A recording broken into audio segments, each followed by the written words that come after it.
బీసీలకు కూటమి ప్రభుత్వం పూర్తి న్యాయం చేస్తుందని గుంటూరు తూర్పు ఎమ్మెల్యే మహమ్మద్ నజీర్ అన్నారు. శాసనసభ సమావేశాల్లో బీసీలకు రాజకీయంగా 34% రిజర్వేషన్లు పెంచడం ఆనందంగా ఉందని తెలిపారు. గత వైసీపీ ప్రభుత్వ హయాంలో బీసీల రిజర్వేషన్లను 24% తగ్గించి రాజ్యాధికారంలో బీసీలను అణచివేశారని నజీర్ ఆరోపించారు. బీసీ వర్గాలపై వైఎస్ జగన్మోహన్ రెడ్డికి చిత్తశుద్ధి లేకపోవడంతో తీవ్ర అన్యాయం జరిగిందని విమర్శించారు. కూటమి ప్రభుత్వం బీసీ నేతలకు స్పీకర్, ఎమ్మెల్సీ, కేంద్ర మంత్రి వంటి కీలక పదవులు ఇచ్చి రాజ్యాధికారంలో భాగస్వామ్యం కల్పించిందని పేర్కొన్నారు. గత వైసీపీ ప్రభుత్వ హయాంలో బీసీ వర్గాలకు చెందిన తోట చంద్రయ్య హత్య, అమర్నాథ్ గౌడ్ ఘటనతో పాటు బీసీలపై జరిగిన దాడులు, అక్రమ కేసులు, మహిళలపై జరిగిన దాడులను జగన్ గుర్తు చేసుకోవాలని నజీర్ వ్యాఖ్యానించారు. రాష్ట్రంలో బీసీలకు పెద్ద పీట వేసినటువంటి పార్టీ నాయకులు తెలుగుదేశం పార్టీ నాయకులు. ఈరోజు కూటమి ప్రభుత్వం ఏర్పడిన తర్వాత కూడా ముఖ్యంగా మనం ఒకసారి ఆలోచిస్తే ఆనాడు రాజ్యాధికారం కేవలం కొన్ని వర్గాలకే కాకుండా అన్ని వర్గాలకు, ముఖ్యంగా అణగారినటువంటి వర్గాలకు కూడా అందించాలనేటువంటి ఒక సదుద్దేశంతో ఆనాడు నందమూరి తారక రామారావు గారు పెట్టినటువంటి బీసీ రిజర్వేషన్లు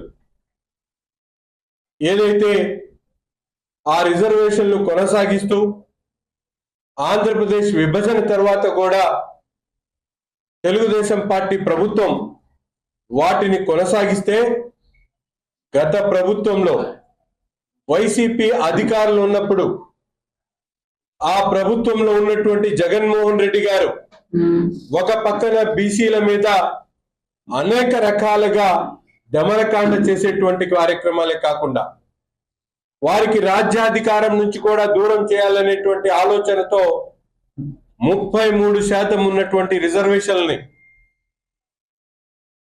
24% చేయడమే కాకుండా దాదాపు పట్టణాల్లో కానివ్వండి, గ్రామాల్లో కానివ్వండి, ప్రజాప్రతినిధులుగా కొనసాగేటువంటి అవకాశం ఉన్నటువంటి బీసీలను అణగదొక్కేటువంటి కార్యక్రమం చేసి దాదాపు 16,800 మంది రాజ్యాధికారం కోల్పోయేటువంటి పరిస్థితులు తెచ్చుకున్నటువంటి పరిస్థితులు.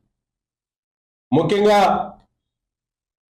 మరొకసారి ప్రజల ఆశీస్సులతో కూటమి ప్రభుత్వం ఏర్పడిన తర్వాత తిరిగి ఈరోజు బీసీల అభ్యున్నతికి, బీసీల అభివృద్ధి మీద అనేక కార్యక్రమాలు ఒక పక్కన చేస్తూనే రాజ్యాధికారంలో భాగస్వాములు చేసేటువంటి విధంగా ఈ ప్రభుత్వం మరొకసారి రూరల్కి సంబంధించినటువంటి స్థానిక సంస్థల్లో 34%, అలాగే పట్టణాల్లో 33% పైచిలకు కేటాయించేటువంటి పరిస్థితులు ఈరోజు మనందరం కూడా చూస్తా ఉన్నాం.